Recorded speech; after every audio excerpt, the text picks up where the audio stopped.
The deadline has come and gone. The Mariners just took 3 of 4 from the Rangers, and you've got questions. Let's answer them. Colby, hit it.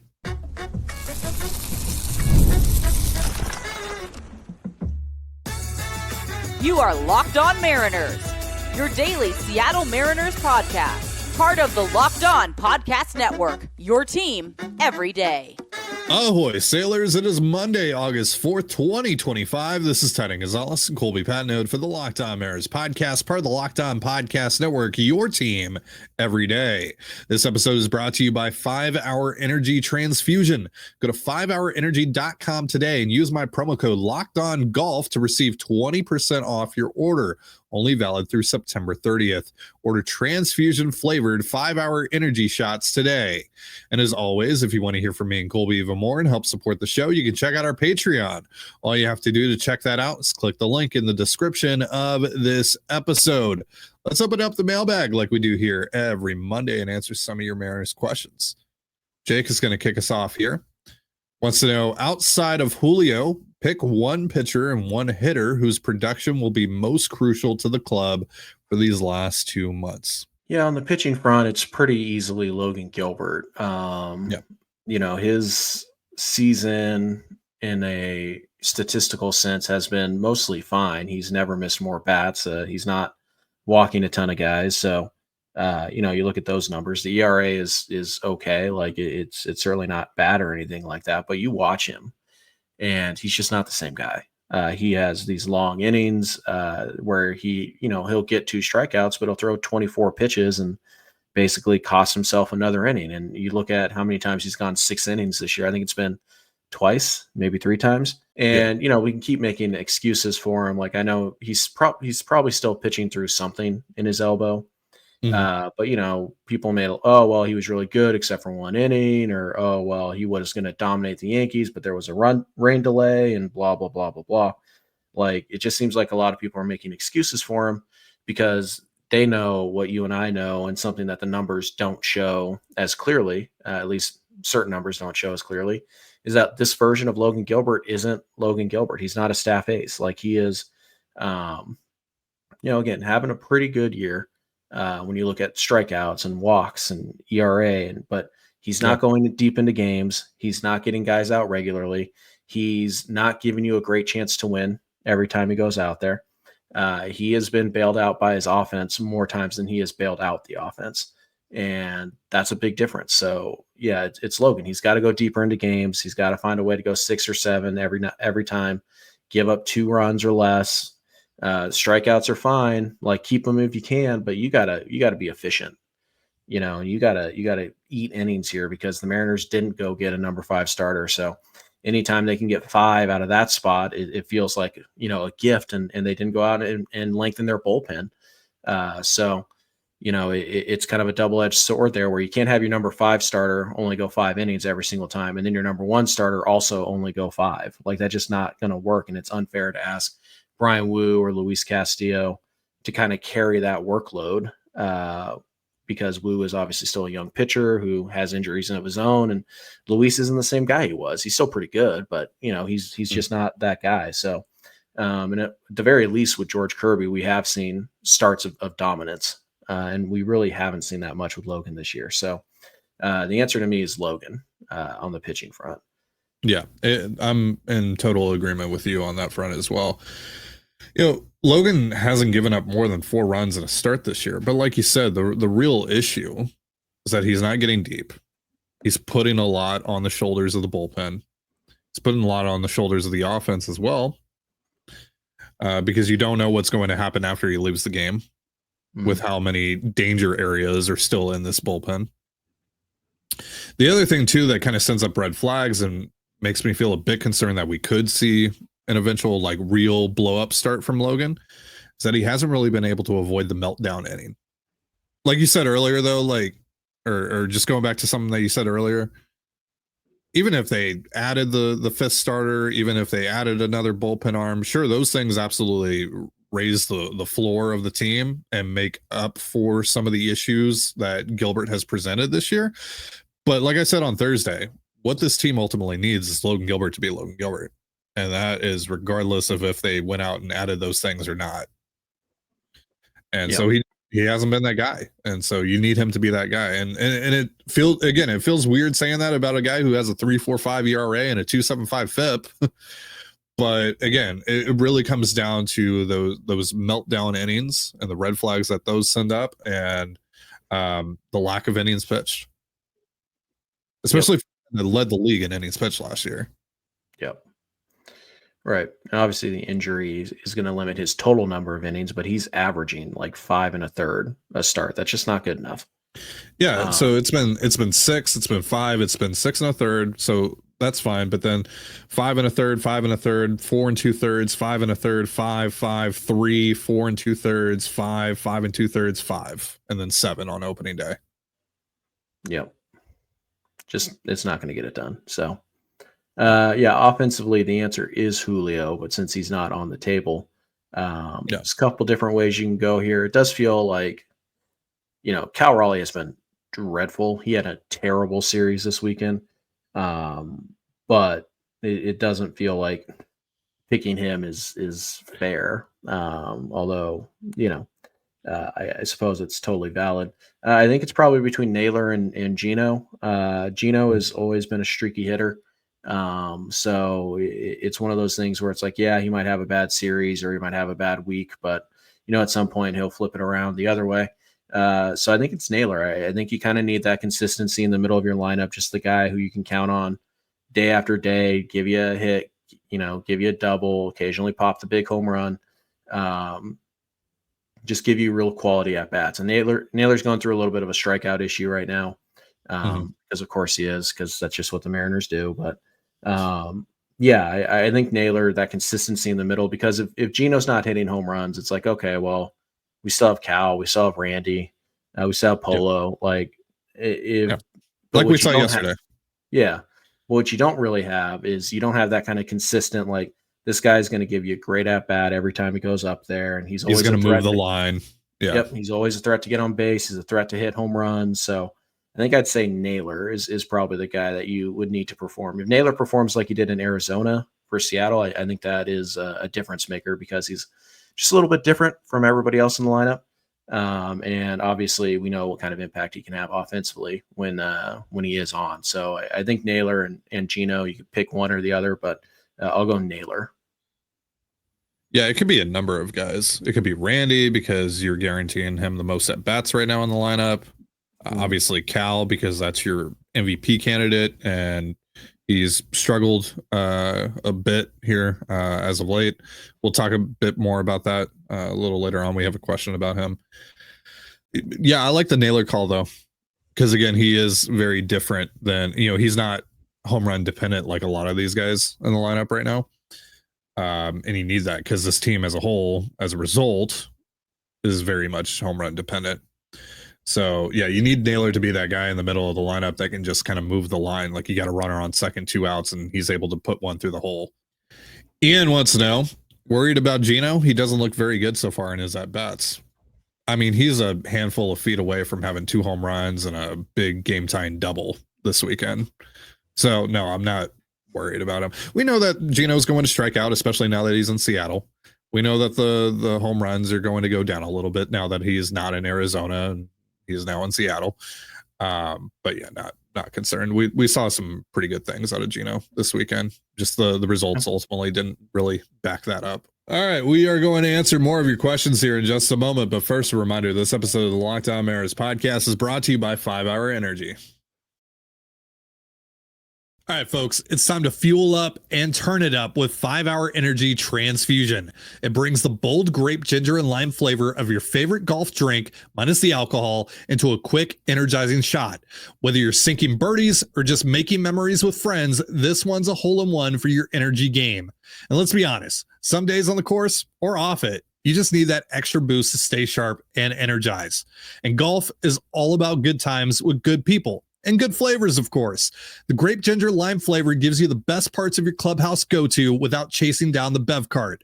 If you go to 5hourenergy.com today, that is the number 5hourenergy.com, you can use my promo code LOCKEDONGOLF to receive 20% off your order. This offer is only valid until September 30th on one order and cannot be used with other promotions. The code is not good on subscription orders. Whether you're meeting up with friends or trying to turn 18 holes into 36, get the energizing boost you need to power through.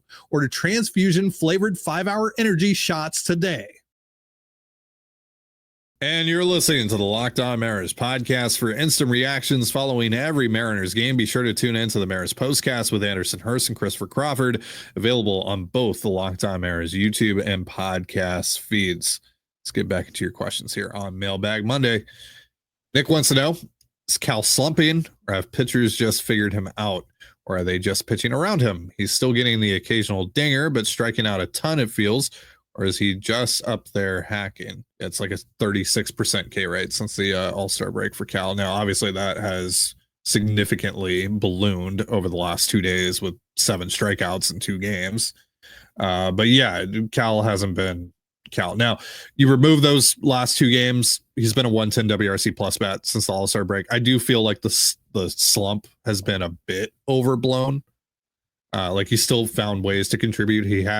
You take out the last 2 games, he has hits in all but 2 games since the All-Star break.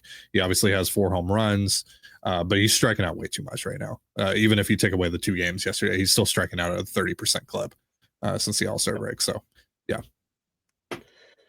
Yeah, we started to see this before the break a little bit. Teams are starting to attack him with velocity up, which it's unfortunate because up in the strike zone in Major League Baseball is like at the belt. And so it seems like an ideal pitch to hit. But Cal really feasts, at below the zone, like around the thigh level is where he likes his pitches. And also he has some success way above the belt, like, chest high. But that zone between his chest and the belt line is a pitch that he's struggling with right now. He's popping it up a lot when he is making contact. Because he's fouling that pitch off frequently, he's in a lot of 0-2 counts, which obviously is going to decrease the odds that you can do any real damage significantly.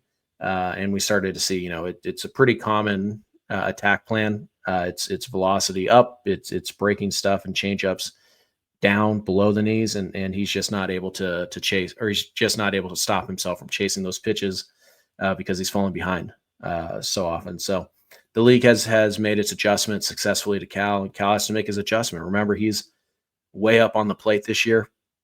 He basically stands right on top of it, and so teams are just hammering him inside, up and in with fastballs, with velocity, and seeing if he has the bat speed to get to that ball. And right now he doesn't. So Cal needs to make his adjustment to the league. But it's a little bit of everything. I think mostly the league has made an adjustment to Cal, and they found a hole in the swing, and now Cal has to make some kind of adjustment back to that. Otherwise, it could be pretty bad. And it's just kind of starting to look a lot more like 2022 Cal Raleigh, more so than 2025 Cal Raleigh. That's still a good player. It's still a valuable player, but it is not, anywhere near what he was in the first 4 months of the season. And he's, failed in his quest to narrow the gap in the MVP race with Judge on the IL. So it's a bummer, but I think this is more about the league figuring something out, and Cal still trying to figure out how to counteract that. So we'll see how quickly he can do it. But it was a bad weekend for Cal, and nobody wants to talk about it, but the defense has also gotten worse this year for Cal Raleigh. So, when the offense is doing what it was, nobody cares. But now that the offense is taking a step back, it'd be nice to see elite pitch framer Cal Raleigh again, So, but I think this is just the league making their adjustment, and Cal is trying to work through his adjustment right now. All right. Next question here from Aiden. Favorite non-Mariners trades from around the league this deadline? Any that made you think the Mariners couldn't beat this? There was one deadline in particular that stood out to me, but not for the reason that you would think. So I'm going to kind of take this question into a different direction.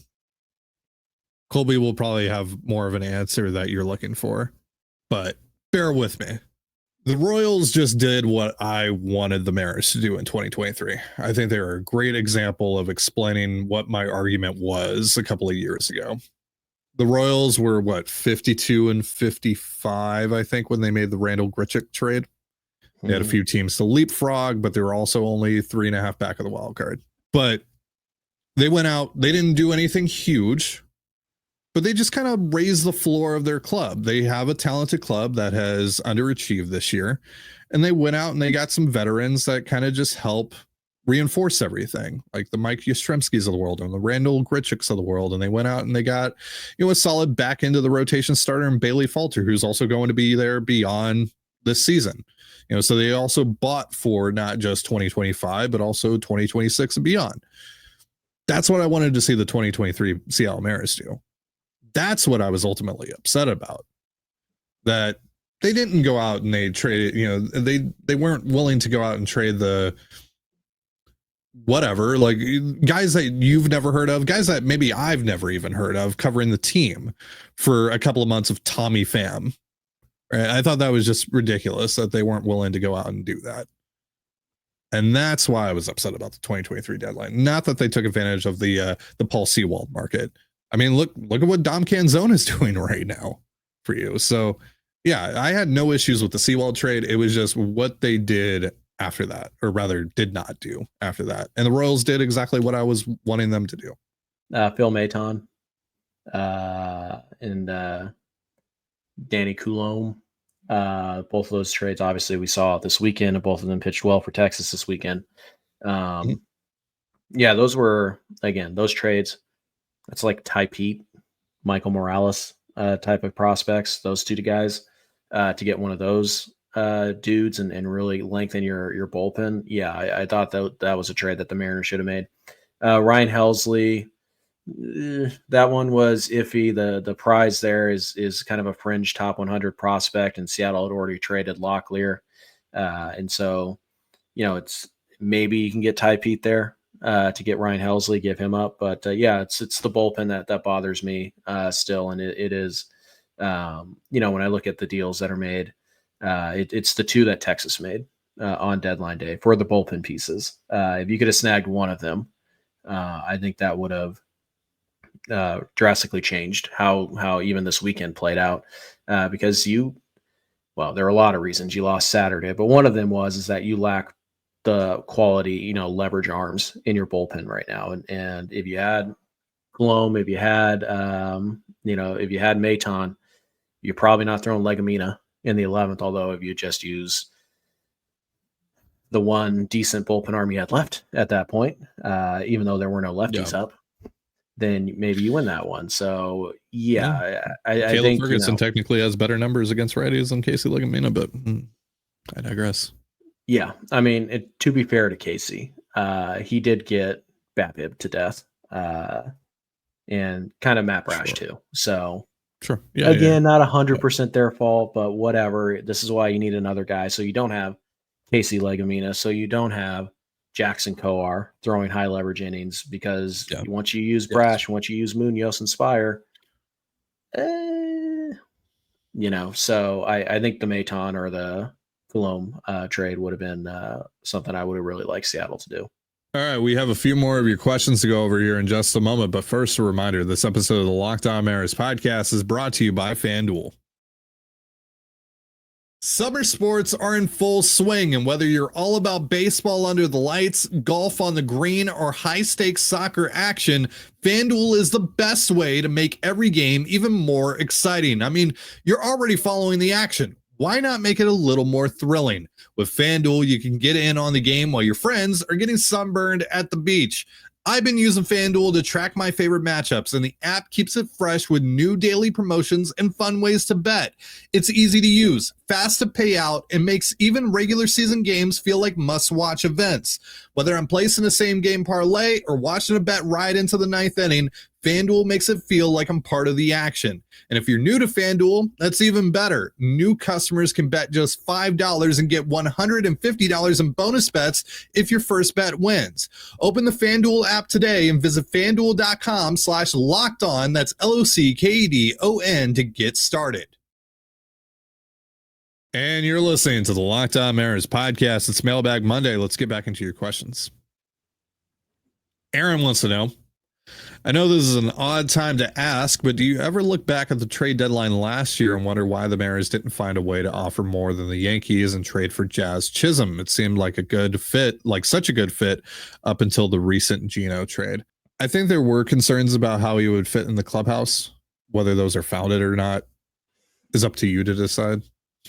But yeah, I think there were questions about the fit there. And obviously clubhouse fit is a huge part of the Mariners' evaluation of players and whether or not they're going to spend significant resources to acquire said players. It seems like Jazz is fitting great in New York from the outside looking in. And obviously he's already been an all-star. So he's had a lot of success. Derby participant. We'll just ignore that. I mean, he totally spaced out on an infield pop-up and then doubled down and said he didn't make a base running mistake. So now to be fair about the home run derby thing, about the home run derby thing, why was he allowed to participate in that right after coming off of an oblique injury? I don't know. Plus Geno wanted to do it, like whatever. Yeah, the Mariners very clearly place a good deal of value on clubhouse.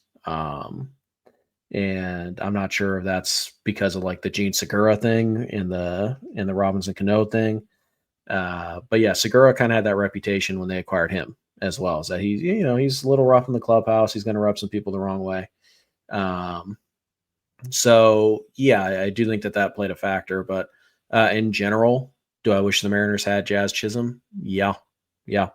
And so do I think the Mariners could have beaten that offer? Well, beauty is in the eye of the beholder, and this was a year ago. So like the Harry Fords of the world, their stock was going down and nobody really quite knew what to make of Cole Young and all that. So it's tough to say that, yes, they absolutely could have beaten that deal a year later, but in theory, on paper, they could have, and you kind of wish they would. But, would you have traded 6 years of Cole Young, 7 years of Cole Young for Jazz Chisholm? I don't. Would you have had to? I don't know. But I think that's mostly, like Ty said, because of the clubhouse stuff. I think there was some concern there, and the Mariners obviously care about that. Matthew wants to know, where would have the 6 prospects the Mariners traded at the deadline ranked in your updated rankings if they were still in the system? I had recently moved Locklear from about 18 to 13, I believe. So he was not quite in the top 10, but yeah, the changes he made were legit, that he was the best guy that they moved.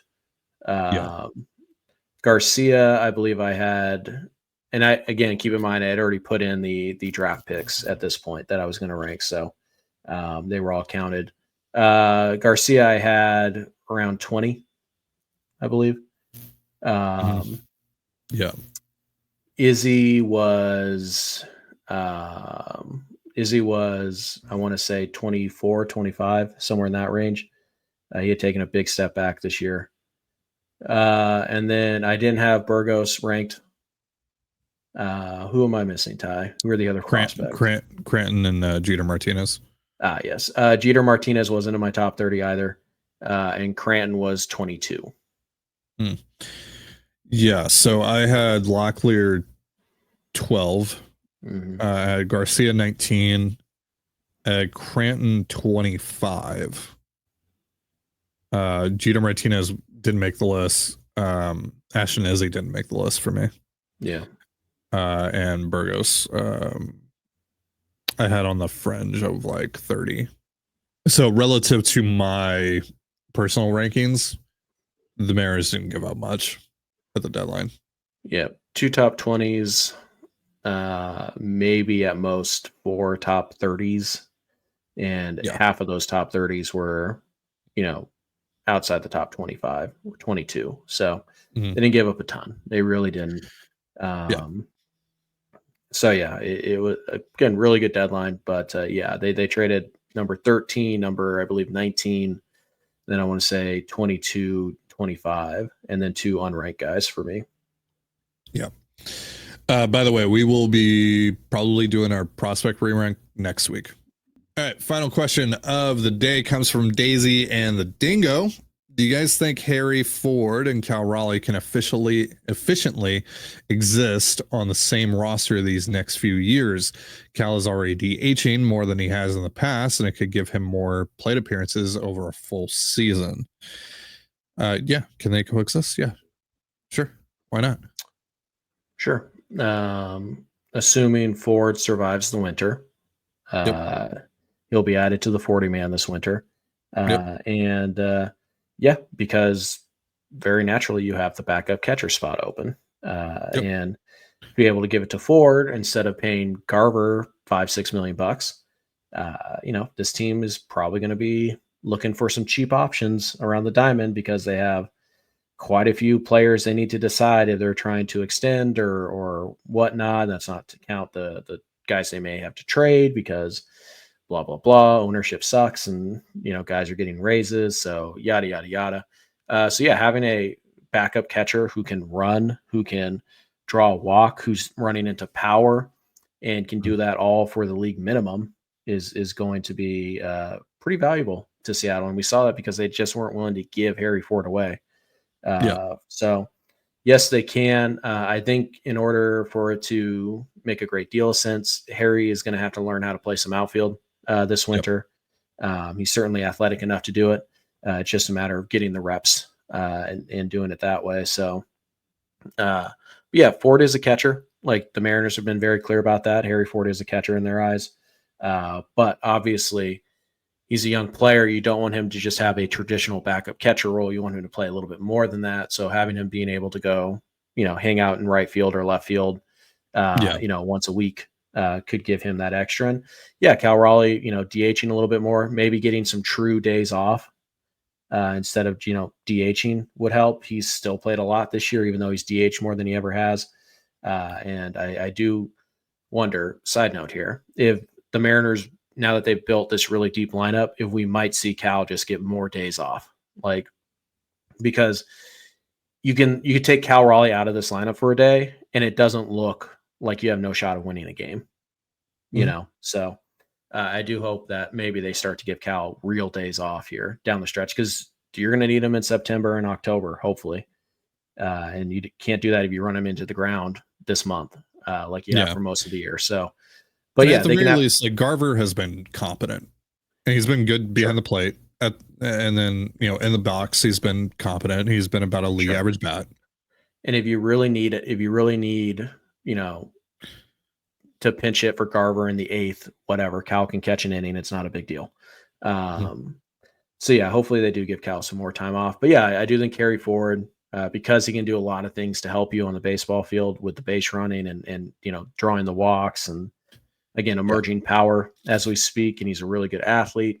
I do think there's a pretty easy fit there where it's, hey, maybe Harry catches twice a week or 3 times a week, and Cal DHs 2 of those days, and he gets 1 day off, and then Harry gets a game in right field or left field or whatever to kind of keep him fresh and keep the player development going. So they can absolutely coexist. And again, Harry has to survive the winter. He's going to be another hot commodity. But they can coexist. Absolutely. Especially, Garver right now is complicating things because he's playing well enough that you really don't need to make that swap. And you don't want 3 catcher onlys on the roster. So, I think we'll see Harry work on some outfield stuff this winter. And then I think he'll enter spring training as the heavy favorite to make the opening day roster as the backup catcher / corner outfielder. And they can get him enough playing time that way to make it make sense. And if he struggles, they could always just send him down back to AAA for a little while. So they absolutely coexist. And it could help Cal to have more days off and to have even more DH days. And who knows, maybe even learn to play a little bit of first base if you want to start that transition a couple years early. But they can coexist. Absolutely. You got a couple minutes here. You want to talk real quick about the weekend series? Sure. Felt like there was real ball played between these two clubs. A lot of balls put in play, a lot of stress put on the defenses, a lot of guys' emotion on the base pass, all that. These teams just kind of punching back and forth, especially from games 2 through 4. Maybe not really game 1, but I thought it was a really cool series, just like from a pure baseball perspective. And also, once again, like we talked about on Thursday, stacking up this juggernaut of a Mariners offense against the juggernaut of a Rangers pitching staff. You kind of look at like what these two teams did at the deadline and how, the Rangers in part going out and getting Merrill Kelly and Danny Coulomb and Phil Maton is, in response to what the Mariners just did and what they built on offense. And, that pitching staff is being further strengthened in part to try and stop that offense. Right. And for the most part, it was advantage Mariners over the weekend, and even when this offense, I would say that this really encouraged me because I felt like this offense maybe played at its like 50th percentile at best over the weekend. And if like their 50th percentile is still being able to score 4 or 5 runs in the most offensive suppressive ballpark against arguably the best pitching staff in baseball, then look out. Right. So it just kind of felt like over the course of these games, eventually 1 or 2 of these guys were going to be able to break out. And you saw that especially yesterday where you're not getting really anything out of Cal. Like, you did have the big walk to set up Julio's home run, but like you didn't really get anything out of Cal. You got nothing out of Naylor and Gino, but still, like, Polo has the solo home run. JP is starting to hit a little bit again. He has the 2-run home run. It makes me excited about what this offense could eventually be. Yeah. Even in the couple games where Texas pitching looked like they had held the Mariners down, on Friday, again, the Mariners had like 4 foul balls that just hooked by the pole and like almost went out. They could have easily scored 10 on Friday. Yeah, and then they had, 3 or 4 warning track balls that just died at the track. Gino's double was foul by foot. Like they were probably a combined 15 feet between all these batted balls away from putting up 7, 8, 9 runs against Texas. And then obviously Kelly pitched well yesterday until he kind of forgot the rules of baseball for an inning. Saturday. And it even the best lineups are not going to be good, and Kelly was really good in his first Ranger start. So the fact that they got that game to extras and still had a good chance to win it, bummer that they didn't, because if they did, like if they had swept Texas, the Rangers season might be over. Because a 4-game lead with the tiebreaker also, it's real tough for Texas to make that up in 50 games. Not impossible, but it's tough. As things stand right now, a 2-game lead over Texas with the tiebreaker also. Still, Texas has some work to do, but it's within their grasp certainly. But it was a big series when we talked about this. This is an underrated series. It's 4 against the team tied with you, and you really couldn't afford. If either team sweeps this series, it might end the season for the other guys. And obviously right after the deadline is a bad time for you to realize we're probably not making the playoffs. So it was a really good series win. Could have been a sweep, could have been a split, but the Mariners find a way to win 3 of these 4, and really the offense was as advertised. And by the way, it was this good without really getting anything of consequence from Cal Raleigh, Gino Suarez, and Josh Naylor. So that just, again, goes to show why a deep lineup is critical, and how much pressure that puts on the pitching staff. Arguably your 3 best hitters, 3 of your 4 best hitters didn't do anything this weekend, and you still won 3 or 4 against a playoff caliber pitching staff. That's pretty good. Well, and that's because, on top of having Cal Raleigh and Eugenio Suarez, a couple of guys who are MVP candidates this year, and having a Josh Naylor who's been one of the better hitters in the game this year, you also have Randy Arozarena having his best season of his career. You have Julio, and we know what Julio can do, and we know what JP Crawford can be when he's at the top of his game, and Jorge Polanco. We've seen stretches of just excellence from Jorge Polanco over the course of this year. And, you're actually getting real contributions out of Dom Canzone, and Cole Young's really starting to come into his own. And just there are no free outs really 1 through 9 right now, especially with Canzone kind of doing what he's been doing against some tough lefties over the last few days. And I know that's an incredibly small sample size, but Canzone going up against the Coulombs of the world and the Garcias of the world, and he's actually like being able to do some damage. He's either drawing a walk or getting a big time single to set up a walk-off home run. All that is huge. And if he can continue to just do that and just hold his own against lefties, like I texted you this yesterday, still feel like they should have gone out and gotten a platoon partner for Dom. But if he can hold his own against lefties, I think the Mariners right now, as they are currently constructed, justifiably platoonless. Yeah, I mean, it sure would have been nice if they could have set themselves up with a really good platoon, because it does feel like, Dom against lefties and Cole Young against tough lefties, like, it's not ideal, certainly, but they're holding their own right now. And the good thing about them holding their own is that you can't really bully Dan Wilson like managers have this year to put in just non-major leaguers like Dylan Moore and Donovan Solano. Like you just can't force their hand by bringing in a lefty out of the bullpen, which is great because we've seen Houston do that, and Houston's got a lot of lefties, which is a big part of the reason why I wanted them to go get a righty who could hit lefties. But we'll see what happens. I know Robles is making good progress, but still a month away if you get him back at all. And then we'll see what the bench looks like with Luke Raley, assuming he returns with his back problem. We'll see how they maneuver him and Canzone and all that. But the lineup, again, it's deep. It's not necessarily matchup based per se in terms of platoons and stuff like that. And the bench, it does have some speed on it. It's about all I can say, about the bench. I still think the bench is a problem. I still think the bullpen, the depth in the bullpen was on display. I think the warts that the Mariners still have after the deadline were displayed this weekend, but so too were the strengths and why the Mariners are a legitimate playoff team and a World Series contender. Those were also equally on display this weekend. So, it was a great series. You get a much needed day off. You have played on 34 of the last 35 days of like the regular season. Obviously you had the All-Star break in there, which is great, but on days where Major League Baseball games were being played, you played in 34 of the last 35 of them. And now the longest stretch you go between days off is 10 games.